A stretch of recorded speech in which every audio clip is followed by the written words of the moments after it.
Order of operations has this reputation as being hard, and it's not hard. Basically, you have just a few things to remember. The most important thing that you always do first is parentheses. That's the first thing you always do. And if you have multiple parentheses, you always work on the inside first. So in, to, out. So you start in the innermost parentheses and you work your way out from there. That's the number one thing. And then beyond that, the next priority thing you have to do is exponents. So if you have any 2 squares or 5 squares or whatever, you got to do those next. Then you multiply and divide. And when you do multiplication and division, you do it left to right. If there's multiple things in one line, you just work like reading a sentence, left to right. All right, and after you've done all that stuff, if there's anything left, it's only going to be addition and subtraction. So the very dead last things you do is you add and you subtract.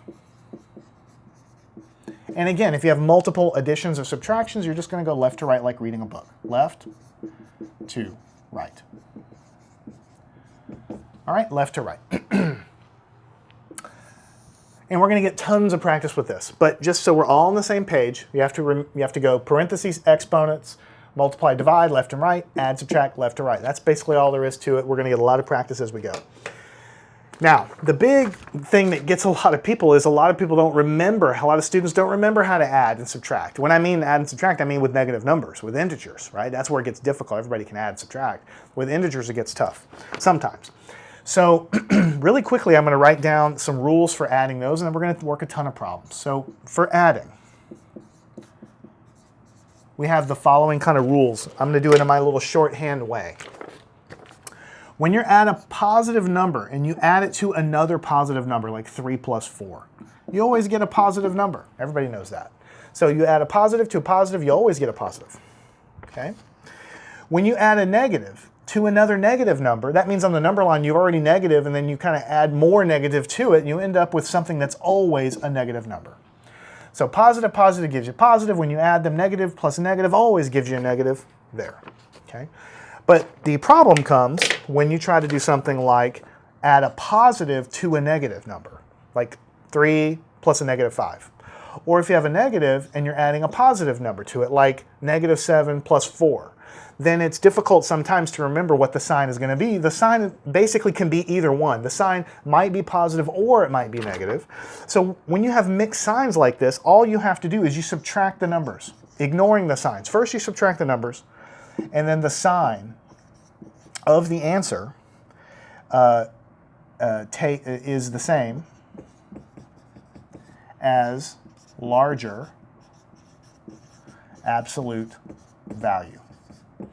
In other words, if I'm adding 3 plus a negative 7, I'm just going to subtract the 7 minus the 3, and the sign is going to go with be negative because 7 had a larger absolute value, basically. And no matter what you're adding to each other, if you have mixed signs, the answer could be either sign. So you just subtract the numbers, and the sign is going to be the same as whichever one is the larger absolute value. We're going to see a ton of examples of that here in just a second, so don't stress out if we're not going to get to it just yet. And then here in the beginning. Now the other thing is, if you have something like 2 minus 3, subtraction, regular old subtraction, it can always be written as 2 plus negative 3. In other words, if you see adding a negative, it's exactly the same thing as subtraction. You should remember that from Algebra 1. And then the last thing I want to write down in my little big time review is if you're subtracting a negative number where you have like 2 negative signs right next to each other, they kind of cancel out and make it a positive. So it's 2 plus 3. This is all of the big high-level review I want to write down, but we're going to get lots of practice with all of this as we solve problems. So let's go over here to the board and do that right now. So let's say our first problem, and again, these are simplifying expressions with addition and subtraction. What if I have 32 minus 53? Well, remember, minus means plus a negative, so I have mixed signs of things I'm adding together. So all I do is I subtract the numbers. 53 minus 32 is 21. But the sign that the answer takes just goes with whichever one has the bigger absolute value, which is this one. This one's the bigger absolute value, so it's negative 21. So this is the answer. When I put a little bracket around it, it just means it's the answer instead of circling it. That's all it basically means. All right? What if we had negative 23 plus 57? Again, it's mixed signs. So I don't have to do any thinking. I just subtract the numbers. 57 minus 23 is 34. And the sign of the answer goes with whichever one has the larger absolute value. In this case, 57 is larger, so the answer is positive. I don't have to do anything else. I don't have to think about number lines or anything like that. So when you have negative mixed signs, you just subtract, and the sign of the answer takes the sign of the bigger number. What if I had negative 15 minus negative 40? What's going to be there? So now I have to do my order of operations a little bit. I have this guy, but this is basically sitting out of the parentheses. I have a double negative here, which if you remember means it's going to be negative 15 plus 40, because the double negative gets essentially multiplied together. Negative times negative gives you positive. And so I have this guy. Now I'm adding these together. So what's going to happen here is I have mixed signs. I have mixed signs. That means I subtract. What is 40 minus 15? It's going to be 25. And the sign of the answer goes with the sign of the bigger absolute value, which is positive. So that's positive 25. All right. We're just going to do tons and tons and tons of problems. I encourage you to pause and kind of work them yourself. That's fine too. Negative 10.2 plus 17.6. I'm adding two things together with a mixed sign. All I do in that case is I subtract them. What is 17 minus 6 minus 10.2? I'm going to get 7.4. But since it's mixed, the sign of the answer takes the sign of the bigger absolute value, which means it's positive 7.4. Moving right along, negative 9.6 minus 13.4. Again, here's a little different. I have a negative minus a number, which is like a negative plus. You could write this, if you want to see it clearly, it's negative 9.6. You could write this as plus a negative 13.4 if you want to, if you need to see it that way. Negative plus negative, remember we said negative plus negative always gives you negative. So either you can think of it like this, or you can just say, well, I have something and I'm subtracting something further from it that's going to go further negative. In any case, the answer is always going to be negative in that case. And I add these numbers together, which will give me 23. So again, positive plus positive always gives me positive. Negative plus negative, when I add two negatives, I add the numbers together, and the answer is negative. So all I did was add these numbers together to get to 23. The answer is negative because it's negative times negative. Now we have quite a few more problems to do, just to give you, this is mostly a warm-up, you know, because you've already done Algebra 1, you already should know this. If you're looking at this and you're like, I have no idea what he's talking about, I don't understand this negative stuff, I don't know why he's adding them, why is he choosing the sign like this, then it just means that your skills from Algebra 1 probably aren't where they need to be. Go back to my Algebra 1 class, because I break all this stuff up into multiple lessons to give you tons of extra practice. This is more of a warm-up to get your brain thinking and to get us all on the same page. All right, next one. What if I have, let me switch colors, 57 minus 13 minus 46. So here's the deal where we have to do order of operations. See, here we have a bunch of addition and subtraction. Actually, it's all subtraction. We don't have any parentheses, we don't have any exponents, we don't have any multiplying or dividing, but we have adding and subtracting. So we do it left to right, just like reading a book. So what we do is we say, what is 57 minus 13? Well, that's a straight subtraction. 57 minus 13 is 44. But I still have my minus 46 there. I haven't done anything with that yet. So what I'll do down here, what is 44 minus 46? So I just subtract the numbers, because you can write this as plus a negative 46 if you want to think of it that way. So you subtract the numbers, that's going to give you 2.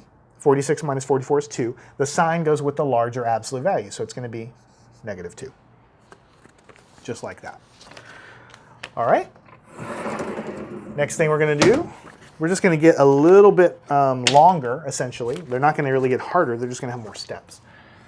So what about 68 plus a negative 42 plus a negative 35 plus 17? Again, I have a bunch of addition and subtraction, so I'm just going to work left to right. Now, you do have parentheses here. That's true. But the parentheses here, they don't really have any operation inside of them. There's nothing to do, so you're already done. If there was some addition inside the parentheses, then we would have to do it first. But since there's just a number in there, the only reason the parentheses is there to separate this minus from this plus. So we're done with the parentheses part. Now we just go to the adding and subtracting. We work left to right.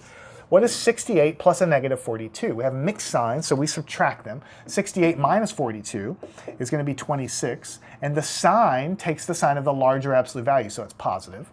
But then we still have plus or minus 35 plus 17. So all we did was add these. The rest of it just comes along for the ride. Next, we do these guys. We have mixed signs, so we subtract. 35 minus 26 is 9. The sign here is going to go with the larger absolute value, giving you negative 9.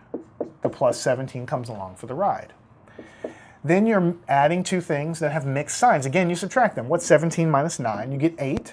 And the sign goes with the larger absolute value, which is positive, so it's positive 8. That's the final answer.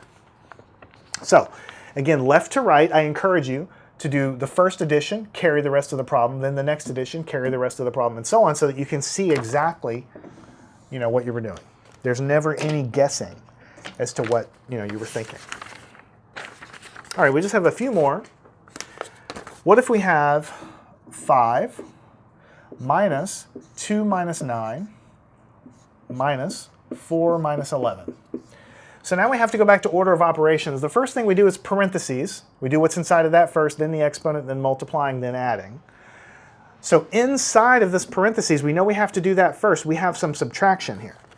So what we're going to do is we're going to say this is going to be 5. We can't do anything with the 5 yet. We have to work on what's inside of here.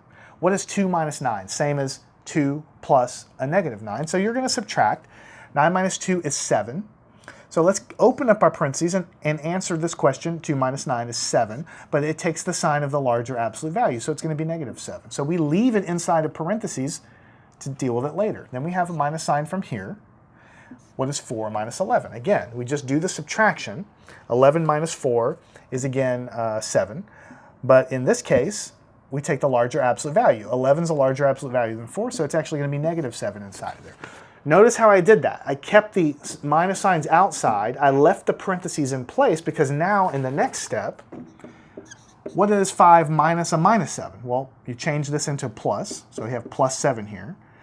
And then you also change this into a plus because this is a minus 7, so it's plus 7. So now you just have regular old addition of positive numbers. 5 plus 7 is 12. And then you still have the plus 7. And then the 12 plus 7 is going to give you 19.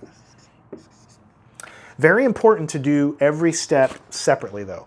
Inside of here, we get that answer. Inside of here, we get that answer. Then we multiply in and make it positive. Then we multiply in and make it positive. And that way, we keep everything separate. And everybody knows what everybody was doing. No guessing. All right, we only have 2 more of these guys, but we're going to introduce an absolute value of 6 minus 13 minus absolute value of 22 minus a negative 6. Now, you should treat absolute values kind of like parentheses, actually.